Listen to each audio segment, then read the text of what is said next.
Ini pernyataan ini akan bernilai salah jika X tadi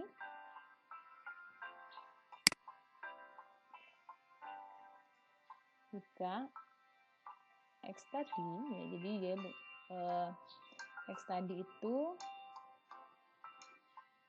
kalau X-nya 1, ya betul. Tapi kalau X-nya 2, betul. Kalau X-nya 3 tambah 1, 4, kurang dari 5, betul. Tapi kalau X-nya 4, dia bukan kurang dari 5, tetapi dia sama dengan 5. Sehingga untuk X yang kurang dari atau sama dengan, untuk X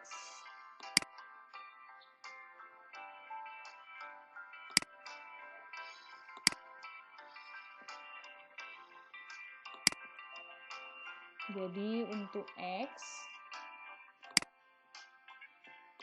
di mana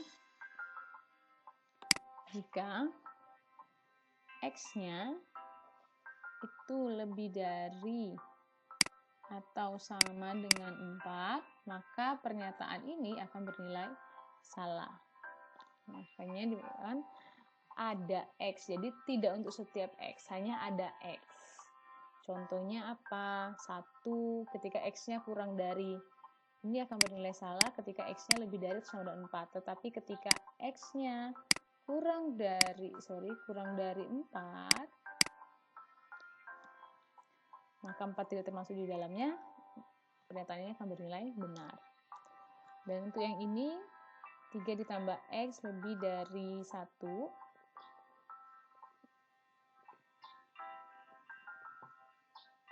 ya, itu kita ngomong sebenarnya untuk pernyataan ini, kalau kita ngomong di bilangan asli, sebenarnya untuk setiap X itu apapun nilai X-nya di sini, yang jelas X-nya adalah bilangan asli, pastilah dia akan lebih dari 1. Jadi lebih tepatnya lagi, jadi untuk setiap X adalah anggota bilangan asli, jadi mau X-nya 1, X-nya 2, pastilah ketika ditambahkan 3 dia akan lebih dari 1. Jadi hati-hati dalam penggunaan kuantor ini. Nah, kita akan membahas tentang negasi suatu pernyataan yang mengandung kuantor. Nah, kemarin kan hal ini banyak ditanyakan ya, tentang negasi dari pernyataan yang mengandung kuantor. Tadi saya sudah bahas ya, kalau ada seperti ini berarti dibaca untuk setiap X. Jadi yang seperti ini kita baca untuk setiap X berlaku PX. Fungsi pernyataan, berlaku fungsi pernyataan yang telah dibuat tadi. Oke, negasi dari semua manusia tidak kekal. Ya, bisa, kalau kemarin kan diawali selalu dengan kata tidak benar, bahwa ya semua manusia tidak kekal. Atau dengan kata lain, kita bisa mengatakan, boleh kita menegasikan dia sebagai tidak benar bahwa semua manusia tidak kekal. Tetapi untuk lebih lagi mengambil kesimpulan dengan baik dan valid tentang negasi dari suatu pernyataan, kita, karena dia ini mengandung kuantor, maka kita pun akan menegasikan dengan memperhatikan kuantornya. Kalau tadi di awal ini pernyataan awalnya menggunakan kuantor universal, maka negasinya akan menggunakan kuantor eksistensial. Kemudian ini tidak kekal, kemudian akan dinegasikan menjadi manusia kekal. Jadi semua manusia tidak kekal. Negasinya adalah beberapa manusia kekal. Padahal sudah dibilang semua manusia itu kekal, tetapi ternyata pada dasarnya ada beberapa manusia yang tidak kekal. Itu negasi dari semua manusia tidak kekal. Nah, jika PX adalah manusia tidak kekal atau X tidak kekal, maka semua manusia adalah tidak kekal. Jika PX adalah manusia tidak kekal atau X tidak kekal, maka semua manusia adalah tidak kekal. Atau bisa dituliskan ini untuk setiap X, jadi X-nya adalah manusia, berlaku PX, yaitu PX-nya ini sifatnya itu tadi, yaitu tidak kekal tadi. Nah, semua manusia adalah tidak kekal, itu bernilai benar. Terus beberapa manusia kekal. Jadi ada X. Jadi ini dinegasikan. Jadi dari kuantor universal, kemudian kuantor universalnya ini kita negasikan menjadi kuantor eksistensial. Kemudian ini pernyataan ini, fungsi pernyataan Px itu kita negasikan menjadi negasi dari fungsi pernyataan Px. Nah, kalau di awal ini bernilai benar, maka negasinya bernilai salah. Ingat, kemarin sifat negasi. Jika pernyataan itu bernilai benar, maka negasinya adalah salah. Tetapi jika pernyataan itu bernilai salah, maka negasinya adalah bernilai benar. Nah, kita dapat tuliskan simbolnya seperti ini. Negasi dari suatu pernyataan yang mengandung kuantor universal, yaitu untuk setiap X berlaku Px, kuantornya itu menjadi ada X berlaku tidak Px. Jadi negasi dari suatu pernyataan yang mengandung kuantor universal adalah ekivalen dengan pernyataan yang mengandung kuantor eksistensial dan fungsi pernyataan yang dinegasikan.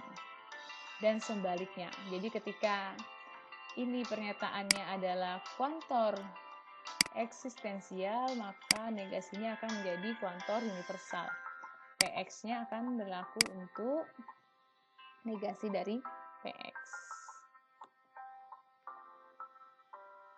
Selanjutnya kita akan bahas tentang validitas pembuktian. Jadi kita tadi sudah bahas kuantor, pernyataan ekivalen. Nah, ini ada hubungannya lagi dengan validitas pembuktian. Nah, sebelum kita bahas tentang validitas pembuktian, kita akan bahas tentang apa itu premis, apa itu argumen. Nah, logika berkenaan dengan penalaran, pembuktian yang bersifat matematik atau tidak. Terdiri atas pernyataan-pernyataan yang saling berelasi. Biasanya kita memulai dengan pernyataan-pernyataan tertentu yang diterima kebenarannya dan kemudian berargumentasi untuk sampai pada konklusi atau kesimpulan yang ingin dibuktikan. Jadi biasanya pernyataan-pernyataan yang kita gunakan itu pernyataan tertentu yang diterima kebenarannya. Contoh, Jakarta adalah ibu kota NKRI atau ibu kota dari Republik Indonesia. Nah, itu bisa kita tahu nilai kebenarannya secara langsung ya, itu bernilai benar secara fakta bahwa memang Jakarta adalah ibu kota negara dari Indonesia. Atau Samarinda adalah ibu kota Provinsi Kalimantan Timur, ya, bisa kita tentukan. Selanjutnya, premis. Apa itu premis? Jadi sebelum kita bahas tentang validitas pembuktian, kita bahas dulu tentang ini. Premis adalah pernyataan-pernyataan yang digunakan untuk menarik suatu kesimpulan. Suatu premis dapat berupa aksioma, hipotesa, definisi, atau pernyataan yang sudah dibuktikan sebelumnya. Jadi kita sudah bahas juga ya tentang hal ini. Jadi premis dapat berupa aksioma, hipotesa, atau definisi, atau pernyataan yang sudah dibuktikan sebelumnya. Argumen adalah kumpulan kalimat yang terdiri atas satu atau lebih premis yang mengandung bukti-bukti atau evidence atau satu konklusi. Jadi adalah kumpulan kalimat yang terdiri atas satu atau lebih premis, jadi lebih daripada satu premis yang mengandung bukti-bukti dan suatu konklusi.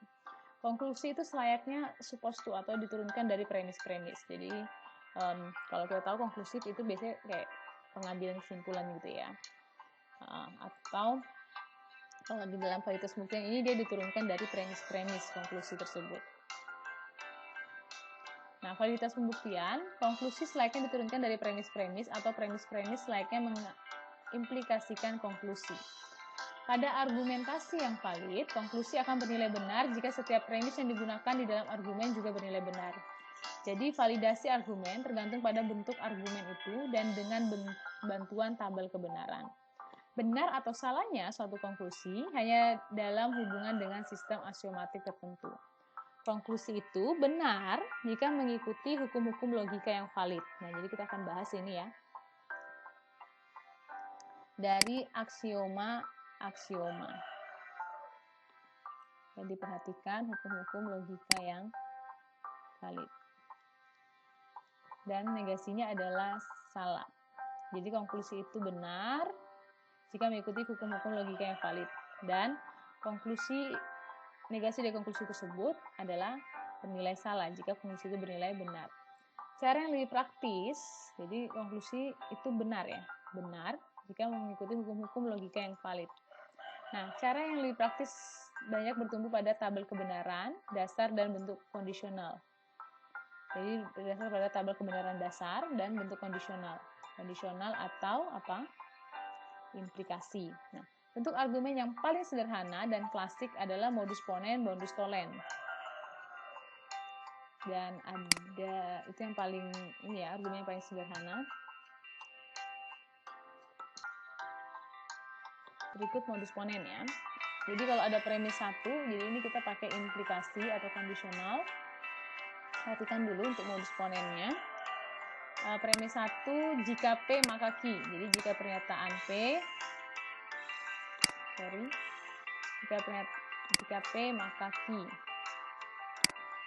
Ya, kemudian premis keduanya P, maka konklusinya adalah Q. Jadi apabila diketahui jika P maka Q benar, jadi jika P maka Q ini bernilai benar, kemudian P ini bernilai benar, maka dapat disimpulkan Q bernilai benar. Nah, biasanya kalau konklusi mungkin ada juga yang bukan menuliskan konklusi, tapi cukup menuliskan 3 titik seperti ini untuk menyatakan konklusi. Nah, contoh premis 1, jika saya belajar maka saya lulus ujian. Nah, jika pernyataan ini bernilai benar, kemudian saya belajar, pernyataan ini juga bernilai benar, maka konklusinya, jadi ingat, ini P-nya adalah saya belajar, ini P. Saya lulus ujian, ini Q. Maka konklusinya adalah saya lulus ujian.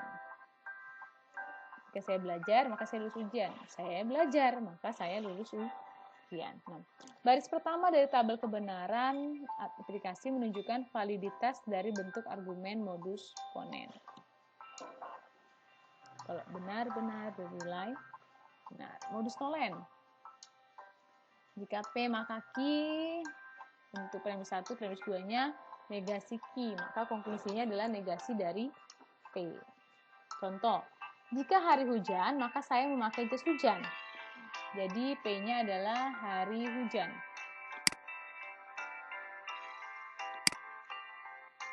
Ini P-nya adalah hari hujan.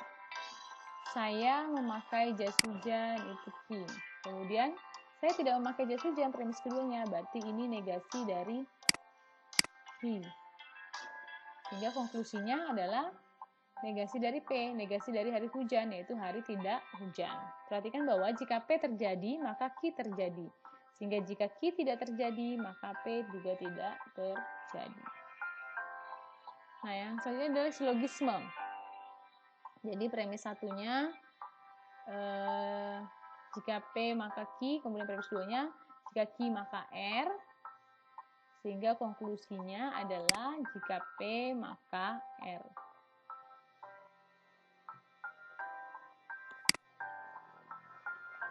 Contohnya, jika kamu benar, saya bersalah. Jika saya bersalah, saya minta maaf. Sehingga konklusinya adalah, ini P-nya tadi, jika kamu benar, saya minta maaf. Ini untuk silogisme. Ada juga namanya silogisme disjungtif. Jadi ini ada tanda seperti ini. Jika premis 1-nya P disjungsi Q, maka premis 2-nya adalah negasi Q, maka konklusinya adalah P. Jika ada kemungkinan bahwa kedua pernyataan P dan Q dapat sekaligus bernilai benar, maka argumen di bawah ini tidak valid. Tetapi jika ada kemungkinan kedua pernyataan P dan Q tidak sekaligus bernilai benar atau disjungsi eksklusif, maka silogisme disjungtif di atas adalah valid. Contoh, pengalaman ini berbahaya atau membosankan. Terus pengalaman tidak berbahaya. Maka konklusinya adalah pengalaman ini, ya, jadi P-nya adalah pengalaman ini berbahaya atau membosankan, ininya pengalaman ini tidak berbahaya. Sehingga konklusinya adalah pengalaman ini membosankan. Jadi, kemudian air panas atau dingin. Air ini panas. Maka konklusinya adalah air tidak dingin. Objeknya berwarna merah atau sepatu. Objeknya berwarna merah atau sepatu. Objek ini berwarna merah. Objeknya bukan sepatu. Ini tidak valid. Walaupun seakan ini valid ya.